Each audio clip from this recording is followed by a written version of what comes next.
kok persiapno nggih masa depan iki piye ngono lho. Aja mek masuk iki kok aku yakin. Jenengan setelah ini saya yakin viral loh. Viral sedunia.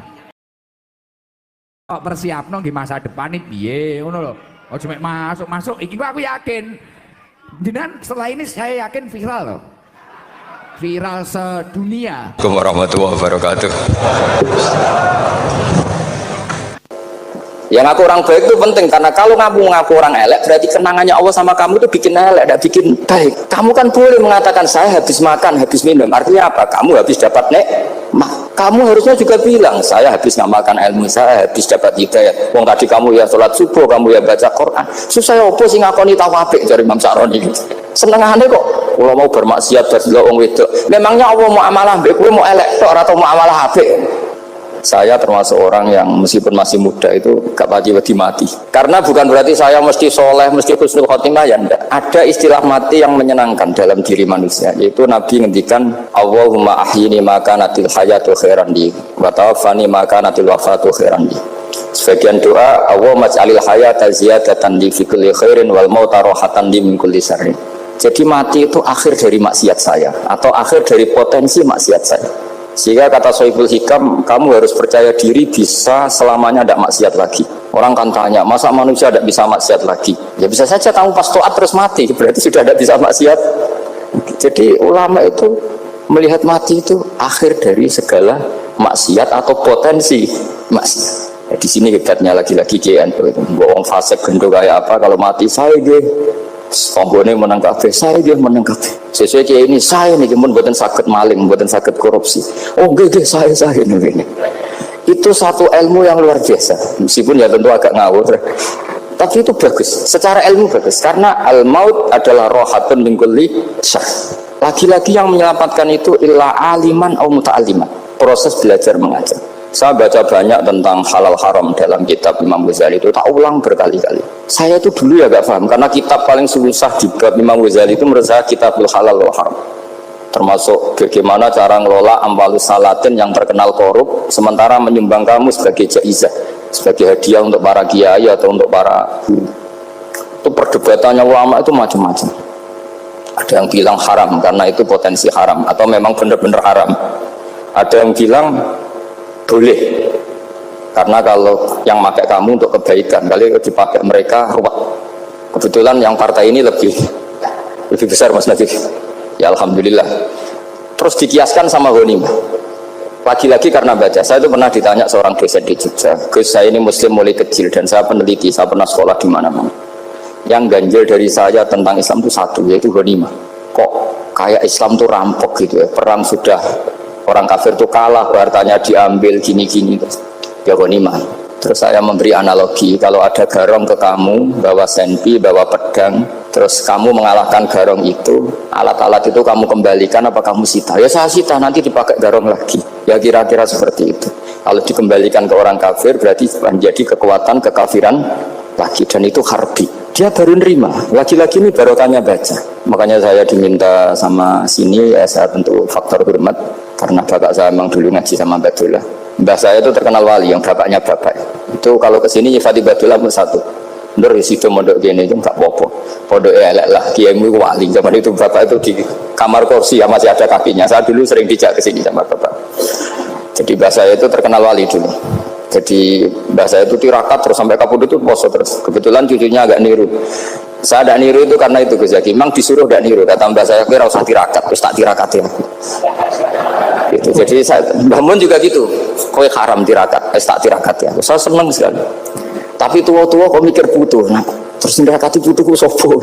Jadi mulai jadi kiai betul Mas Nadib, saya ini sudah mulai mikir butuh. Karena saya ini termasuk orang yang kecelok alim yang nggak banyak orang menghormati karena sudah diramal sama mbah-mbah. Di dulu mbah saya Mbah Nur Sam itu, kakak saya itu SMP SMA, kakak saya yang kedua juga SMP SMA. Mbah saya itu Mbah Nur Sam itu yang nganterkan bapak ketika mondok sini itu, yang ikrar karo Badullah wali Mbah Nur Sam, ahli tirakat, ahli puasa. Itu bilang, Nur anak sing iki aja pondok, aja sekolah no. Sumben sing ngalim ku anak sing iki. Ketika saya hampir tamat SD sama mbah saya Tuban, mbah saya Naruan juga di Sabdo begitu. Singkat cerita sama mondok sarang. Untuk sarang pertama langsung dikenal Mbah Mun, wong anak kiai jadi langsung dikenal. Didoni macam-macam terus jadi wong alim juga ada yang ngelem. Biasa aja untuk dengan yang sepuh-sepuh. Ya sebenarnya agak kecewa ya, saya inginnya kan dianggap prestasi gitu, ternyata dianggap doanya orang-orang sepuh. Ya, makanya kalau ini kita ya rodok ya syukurlah sama Bang Mutamakin sama semuanya karena tadi kenapa saya harus cerita ini. Quran sendiri mengakui bahwa orang soleh itu diantara aturannya adalah dzurriyatan ba'duha min ba'd. Meskipun Allah bisa bikin orang soleh dari mana saja, tapi yang legitimit itu memang dzurriyatan ba'duha min ba'd. Dan kata dzurriyah itu tasmalu auladal inas, kata Ibnu Hajar al-Asqalani, memasukkan turunan yang dari ibu. Meskipun tentu secara wali nikah atau secara disiplin nasab dari ibu itu tidak ngefek, tapi dari segi fa'indal irqadassas bahwa sistem tubuh kita itu tetap ada gen dari seorang apa? Ibu. Sehingga banyak ulama tafsir mengatakan dzurriyah itu tasmalu auladal inas. Dzurriyah itu memasukkan turunan dari apa? Ibu. Bapak saya itu nasabnya nasab wali, jadi babahnya itu suka tirakat, suka. Ibu itu nasab kiai. Jadi kalau bapak wiridan itu, kalau istiqomah itu disalahkan sama keluarga ibu. Istiqomah itu salah. Karena ijabu malam yajib, mewajibkan sesuatu yang tidak wajib. Itu masalah secara ilmiah. Mbah Mun itu sering kritik kalau ada pondok kok wajib puasa, wajib merawat itu sering kritik. Itu secara fikih bahaya. Ijabu malam yajib, mewajibkan sesuatu yang tidak wajib. Dan itu kriminal dalam bab fikih. Betul itu, sama cari di Sulam Taufik, babnya itu ngeri. Ijabu malam yajib itu tidak dihitung minal kabair, dicari sendiri itu di bab Sulam Taufik, tidak perlu saya sebut, itu parah betul malah cara menvonis Abdullah bin Husain bin Thohir di Sulam Taufik. Ijabu malam yajib. Tapi pondok-pondok yang tirakat tidak kurang dalih. Niki boten majibaken, ngelatih. Boten majibaken tapi nopo? Nah, silsilah dari keluarga ibu itu suka ilmu, sehingga Abdullah bin Mas'ud itu tiap hari itu mensweeping orang yang sering duha. Kalau ada orang duha istiqomah itu disweeping, awas harus seminggu sekali, nggak boleh tiap hari. Masa sholat fardu kamu saingi sholat duha, nggak boleh, fardu tersaingi. Itu Abdullah bin Masyhur, sampai cari di Al-Hunjah. Sayyidah Aisyah kalau ada orang duha tiap hari dimarahin. Dan itu secara konstitusi ilmu benar, karena Nabi Qiyamul Lail Ramadan itu hanya 4 hari yang dipandu, lainnya itu enggak. Khasyata ayyufradu alaihim, kalau dalam sahih takut dianggap fardu. Akhirnya istiqomah itu masalah di keluarga saya yang dari ibu. Nah kebetulan kita ini suka ada istiqomah, akhirnya ya seperti ini. Tapi ini ilmu harus kita bicarakan. Tapi yang istiqomah, bapak itu pengagum Badulah. Bapak itu suka sama istiqomah karena punya guru dulu Ki Zubedi istiqomah, Badulah istiqomah. Tapi jangan kira Badulah itu hanya istiqomah. Saya punya sanad banyak, mungkin Gus Zaki lebih tahu. Sering saya diceritain bapak. Badulah itu anak ambek wong fasih, teman-teman itu rapati cocok. Senajan to majib no fasih. Tak takok iki ngopo. Engko nek ke fasih darani wong awam untuk ganjaran. Mergo macane Quran gak fasih. Padahal untuk ganjaran mergo seneng Quran. Jadi terus tak takoki bapak, niku saged damel syarat mboten? Ya ora kenek, pokoke ngono. Jadi gue ngekrori.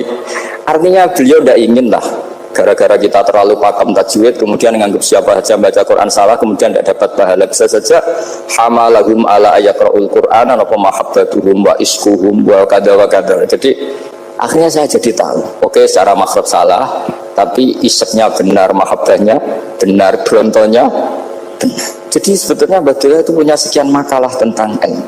Hikam juga gitu. Nur nak cah santri ngaji ihya itu jauh oleh, nak ngaji hikam mojo. Maksudnya beliau entah kalau setelah itu Badulah itu melarang siapa saja santri ngaji hikam itu dilarangnya ada kelas tertentu untuk boleh ngaji hikam. Nah kenapa saya cerita ini? Karena saya masih ingat betul di antara wasiatnya Mbah Mun itu. Firroh sebab apa Fatihah kok ihdinas siratal mustaqim, bukan siratoka tapi siratal ladzina an'amta alaihim. Dawe Mbah Mun fa inna Allah ta'ala la ya'kul wa la yashrab wa la yankih wa la kadza wa kadza. Allah itu tidak makan, tidak minum, tidak tidur. Sehingga kita tidak bisa niru Allah. Tapi yang makan tidur itu manusia. Sehingga kalau ingin dekat Allah ya niru siratal ladzina, bukan siratoka. Kita cara tidur niru Kanjeng Nabi, niru ulama, cara makan, cara minum, niru Allah tidak bisa. Makanya bukan ihdinas siratal mustaqim siratoka tapi siratal ladzina an'amta alaihim. Maka dalam beragama itu butuh master, butuh panutan. Ya tentu Mbah Mun oleh ngendikan pakai lugat orang-orang kuno. Cara Mbah Mun pakai cantolan. Maka saya punya makalah banyak dari Bapak, dari Mbah Mun, dari Mbah Zubair, dari sampai saya itu hafal sanad sampai Rasulullah Shallallahu Alaihi Wasallam.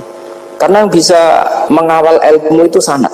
Termasuk saya di sini bawa kitab Ar-Risalah Al-Qushairiyah. Nanti saya baca beberapa panutan kita. Di sini ada Abdul Qasim Al-Junaidi, ada Abu Yazid Al-Bustami, ada banyak ulama yang ditulis Ar-Risalah Al-Qushairiyah. Dan itu yang membentuk Imam Ghazali, kitab Ar-Risalah Al-Qushairiyah. Tapi sekarang kita ini tidak belajar lagi tentang tasawuf. Tasawuf itu Abdul Qasim Al-Junaidi jadi wali itu bukan wiridannya terlalu banyak, enggak.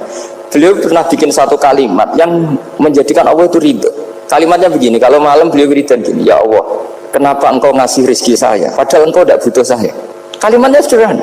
Kalau seorang majikan ngasih servis sama karyawannya memang butuh pekerjaannya, orang tua ke anak butuh kasih sayangnya, tapi engkau ini zat yang tidak butuh saya, tidak butuh kita, ngapain ngasih? Jadi punya sisi betapa Allah itu luar biasa. Wong tidak butuh kok ngasih, itu kan luar biasa. Jadi karena mensifati seperti itu Allah itu ridho, itu luar biasa. Normalnya orang memberi itu kan, apalagi orang memberi kiai itu kacau sekali. 1.000 jaluk swarga, salam template 1 juta aja jaluk apa? Swarga itu parah lagi. Nanti kalau nggak masuk surga diundat-undat, itu ngeri lagi. Itu 1 juta minta apa? Surga. Sayyidina Ali itu diantara sebabnya beliau dekat Allah itu karena muamalahnya sama Allah itu benar. Diantara muamalah itu yang diriwayatkan di kitab Ar-Risalah Al-Qushairiyah adalah masyhur itu. Kafani izzan antakuna li rabban wa kafani fakhran an akuna laka abdan.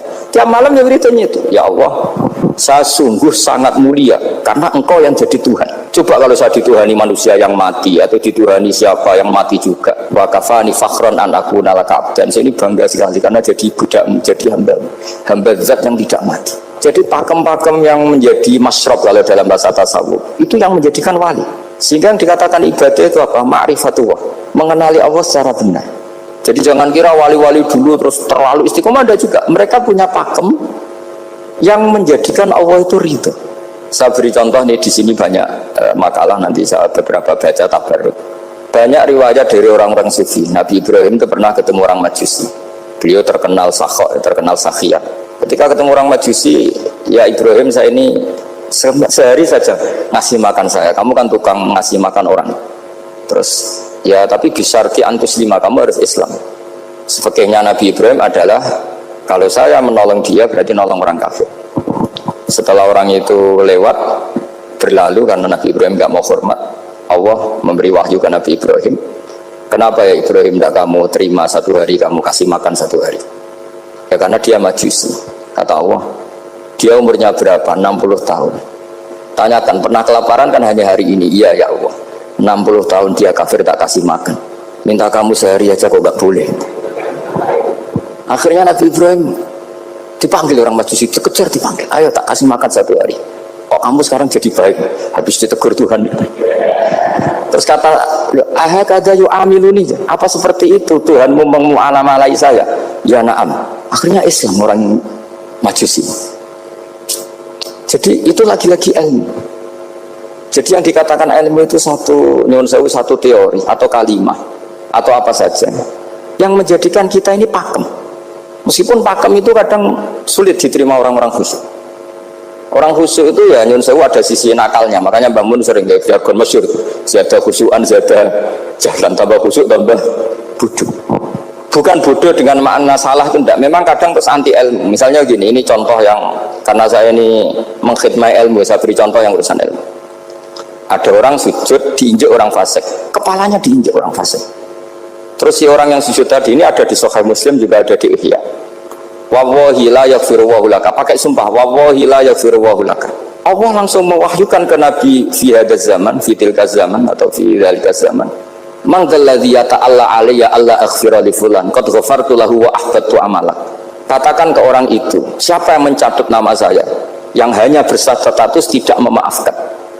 Itu enggak fair. Saya ini Tuhan kok bisa yaghfir, bisa yu'adzib. Kok sifat saya tinggal 1 yu'adzib, itu gimana? Dicatut separuh itu Allah tidak terima. Tapi kalau kita baca Quran, saya ini sama orang fasik ya benci. Saya ini orang soleh, setidaknya pura-pura soleh lah, karena di depan para kiai ini. Tapi mau tidak mau, ketika Allah mensifati dirinya tentang orang munafik gimana? Wa yu'adzibal munafiqina in sya'a au jatuh. Itu cocok tidak cocok, potensi memberi tobat itu ada.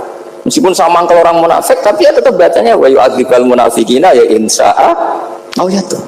Rasulullah kayak apa bencinya dengan Wahsy karena qatilu Hamzah. Tapi Nabi tunduk sama konstitusi Quran. Laisa laka minal amri syai'un aw yatuba alaihim aw yu'adzibah. Akhirnya Allah malah memberi tobat sama qatilu Hamzah yaitu Wahsy. Ini pentingnya baca lagi. Kalau kita tidak baca, hanya khusyuk saja, tidak baca, pasti sama orang yang menginjak orang sujud tadi, yang injak pasti salah, nggak dimaafkan. Bongso pasti. Pertanyaannya adalah, betulkah Allah punya sifat satu, yaitu yu'adzib? Makanya kalau kita baca, misalnya baca Quran, walillahi mulkus samawati wal ardh, ya sudah, yaghfiru liman yasha wa yu'adzibu man yasha. Kalau nuruti rasa kita, ya inginnya ke kita, yaghfir, ke orang lain yu'adzib. Tapi Tuhan kan nggak terima, saya ini Tuhan kok didikte makhluk saya ini gimana? Nggak bisa. Sehingga ya ini lagi-lagi ilmu. Makanya saya cocok nggak cocok itu suka baca. Saya suka sekali baca, mulai ulama dulu, ulama modern, setengah dulu, mulai ulama yang kedunian sampai setengah kedunian. Suka. Saya dulu tuh nggak suka uang, karena saya memang tadi mbah saya dari bapak itu wali mas tadi. Kalau tadi Mas Nadif jujur, mulai Mbah Soleh itu suka bully mertuanya, jadi saya alhamdulillah dia jujur. Jadi Mbah Soleh itu menantunya Raden Asnawi, itu ya bully-bulian sama ini, terus ditiru beliau ini. Itu nggak suka sebenarnya. Saya itu ya pokoknya tadi kalau orang daftar wali itu kan nggak suka sama, karena mereka nangis ketika Allah menghentikan wa aqridu atau ayat-ayat anfiku, atau orang baik disifati wa aqridu wa qardan hasanah. Itu hadal khitab li ahli jibdi wasarwah. Ini khitab untuk orang kaya. Kalau isin Gusti jenengan nampen ngongkon infak kok kalau diinfaki, jenengan nampen ngongkon ngamal kok kalau di ngamali. Jadi maka yuhibbunal mal, mereka tidak suka harta. Walakin diana luladzzatal khitab bil infak, dan itu harus kaya dulu untuk bisa infak. Jadi itu uniknya. Akhirnya saya Imam Sa'roni penting juga kaya. Jadi wali untuk suka harta itu nunggu diperintahkan Allah. Alhamdulillah kita tidak, sudah wali dulu karena sudah senang harta. Jadi kayaknya keren kita dibanding wali-wali. Karena wali itu tahu pentingnya harta setelah jadi wali. Kita alhamdulillah mulai kecil sudah tahu pentingnya harta. Kayaknya kita lebih wali. Imam Syafi'i itu dulu gak suka sama orang kaya. Saya berkali-kali ceritain. Karena dia dididik Sufyan As-Tsauri, Sufyan bin Uyainah. Tapi ketika ketemu Imam Malik itu kaya raya. Meskipun dia hidupnya sederhana, tapi kaya raya. Pas beliau mau, Imam Syafi'i dia agak-agak sopan kalau sekarang tanya, setelah jenengan ilmu yang saya harus ambil siapa? Kata Imam Malik, yang salim saya itu sudah meninggal Abu Hanifah, tapi muridnya masih, namanya Muhammad bin Hasan Asy-Syaibani. Kamu datang ke sana. Semalam itu Imam Malik dikasih uang 500 dinar. Padahal 1 dinar itu 4,25 gram, bisa dihitung tuh berapa ratus juta. Terus paruhnya dikasihkan Imam Syafi'i, nah tidak kasangoni. Pagi-pagi diajak ke Baki, dulu Baki itu ada kafilah rental unta. Mana kafilah yang mau ke Irak? Kita, ya sudah ini antar, tak bayari. Diantar Imam Syafi'i, diantar ke Imam Muhammad bin Hasan Asy-Syaibani di Irak. Itu ketemu Muhammad bin Hasan Asy-Syaibani pertama itu apa? Beliau itu kalau ngitung uang di meja, emas-emasnya di meja, uangnya dolar semuanya di meja. Tambah kaget, ini saya sama Imam Malik ingkar, ini malah lebih parah lagi. Kata Muhammad bin Hasan Asy-Syaibani, "Atajabu min hadza?" Kamu kagum dengan ini, merasa aneh? Iya. Ya sudah, ini tak kasihkan orang fasik, tinggo demenan, tinggo judi. Jangan, jenengan saja. Kalau jenengan kan orang soleh dipakai kebaikan, berarti orang soleh boleh kaya. Angsal-angsal kan gitu. Semenjak itu Imam Syafi'i kebablasan. Sampai fatwa kiai fakir itu haram. Kiai bisa bikin rumah bagus, bikin rumah jelek, haram. Suasana al-Islam ya Allah wala ya. Nah lagi-lagi kebetulan kita sebelum ngaji Imam Syafi'i sudah seperti itu. Jadi ini justifikasi. Lagi-lagi itu ilmu. Seorang lagi-lagi itu akhirnya saya baca kitabnya Imam Sa'roni namanya Al-Minanul Kubro. Itu beliau cerita wa mimma manallahu alaihi. Kesannya kayak orang sombong. Tapi sebetulnya yang sopan itu yang sombong, karena Imam Sa'roni bilang, kamu harus memaklumatkan diri kalau antum minal ulama il amilin. Kamu termasuk ulama yang amilin. Terus ditanya sama orang-orang, bagaimana kalau nyatanya enggak? Kamu tadi subuh sholat, iya saya sholat. Kamu tadi zuhur sholat, iya saya sholat. Kenapa ketika kamu maksiat ingat terus, ketika kamu taat tidak ingat? Berarti kamu anggap Allah itu menyesatkan kamu, tidak pernah ngasih hidayah sama kamu. Pas delok rondo ning dalan kok maksiat, bar salat ora tau syukur, bar zuhur ora tau syukur, bar asar. Berarti kan nyifati Allah, hari ini Allah ngasih saya maksiat. Sementara lupa kalau Allah ngasih salat zuhur, salat asar, salat maghrib, salat isya. Oh sudah di situ al-imanul kubra, orang itu soleh semua. Nah saya itu termasuk orang yang didikte oleh kitab, terbentuk oleh kitab al-imanul kubra. Jadi di situ hidup itu enak semua. Makanya saya itu masih ingat dialeknya dua orang alim. Nggak perlu saya sebutkan, ini agak sensitif karena ceritanya itu ada anaknya kiai mau nyalek. Karena dia anaknya kiai tanya, Mbah dalilin apa nanti yang kepengen jadi jabatan, mencari jabatan besar.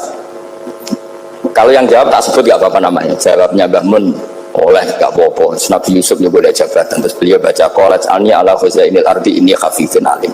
Nabi Yusuf juga boleh jabatan ya Rabb. Didebat sama orang alim. Itu Nabi Yusuf syariatnya itu mansukhoh bi syariati Rasulullah Muhammad SAW. Setelah tamunya pulang, Mbah Mun dibantah gitu. Dari Mbah Mun gini bilang, anut kiai wae oleh pemenang anut nabi. Sama ingat kalimatnya. Anut kiai wae oleh pemenang anut. Artinya Nabi Yusuf kan minta jabatan ij'alni ala khazainil ard. Jadi akhirnya semenjak itu fikih ilmu tadi saya ulang lagi. Akhirnya saya cari, termasuk saya disuruh bangun. Saya golekno dalile nak wong soleh oleh jabat.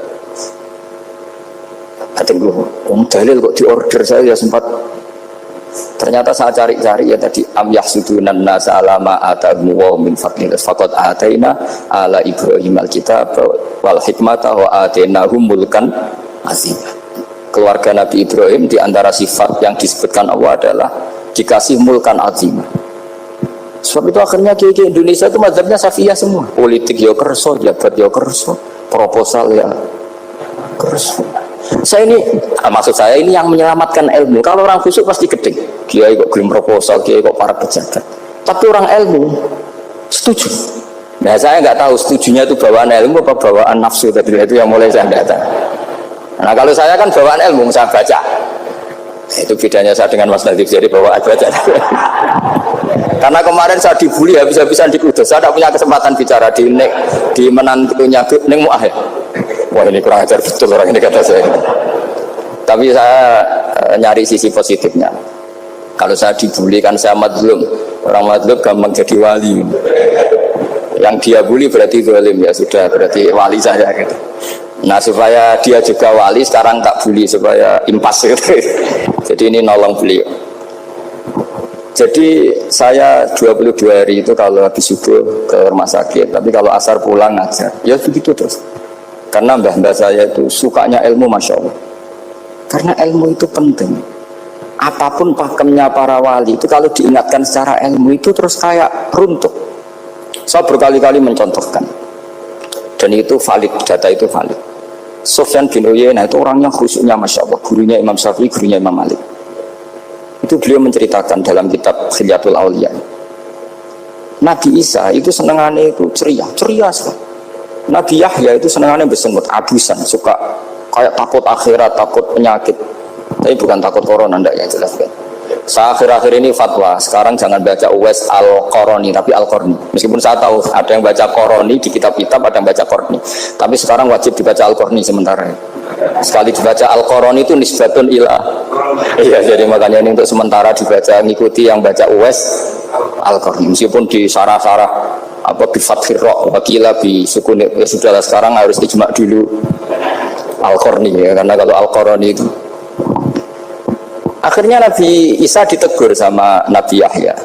Mali aroka dohikan ka'annaka ta'manu min makrillah. Saya melihat kamu kok suka tertawa, seakan-akan kamu merasa aman tidak kena azabnya Allah. Nabi Isa akhirnya balas tanya, Mali aroka abisan ka'annaka tai'asu min rahmatillah taknatu min rahmatillah. Kowe mbesengut wae kaya dunia orang rahmat, anane corona ada. Padahal ya ono mangan, ono guyon, ono nikmat. Dan itu figur besar, akhirnya kita tahu. Dan saya sering cerita juga, setiap dakwah itu Nabi Isa nyari syirarun nas, Nabi Yahya cari khiyarun nas. Tentu alasan Nabi Yahya gampang, berteman orang baik itu baik lah, nyaman, terus akibatnya juga baik. Nabi Yahya enggak. Limada tanzilu ala syirarin nas. Kenapa kamu singgahnya ke orang-orang yang buruk? Ana tabibun udawil mardo. Saya ini dokter, tentu menyembuhkan yang sakit. Akhirnya terus di Indonesia banyak kiai yang kancanan orang fasik ya banyak. Tapi ya tentu yang benar itu yang mensolehkan yang fasik. Yang mesti salah yang menjadi fasik karena ketularan yang. Tapi itu lagi-lagi apa? Ilmu yang bisa menjadikan kita percaya itu ilmu. Saya tuh suka sekali baca kitab yang berbeda. Saya sekarang baru belajar kitab orang-orang Hanafi, orang-orang Maliki. Saya kemarin dikirimin hadiah oleh keluarga Pak Kures, ada tanda tangannya Pak Kures dari Habib Ali, dari keluarga beliau. Jadi kitab namanya itu Sarah Bukhari, yang dikarang orang India, orang modern, Anwar ya, Kiai Anwar Shah, orang India ya, orang Shah. Itu beliau termasuk mujaddid kalau dalam perasaannya orang India. Mensarai Bukhari ya, kira-kira sanadnya Sayyid Muhammad ke beliau itu 3 atau 4. Beliau termasuk orang-orang yang bisa membentuk India seperti itu. India kan banyak syurahul hadis, termasuk Waliullah Ad-Dahlawi, terus Syekh Yusuf Al-Kandahlawi, banyak lah saya. Itu beliau cerita di kitab-kitab itu bahwa ilmu itu harus diungkapkan. Terus beliau cerita banyak tentang kewalian. Sampai dalam cerita kewalian itu unik. Dan terus kayak jadi wali itu gampang sekali. Ya diantaranya itu wali itu mau modal rasido, sab'atun yudhilluhum wa fi dhillihi yawma la dhilla illa dhilluh. Itu diantaranya itu wa rajulun da'athu imra'atun dhatu jamalin wa mansibin faqala inni akhafu.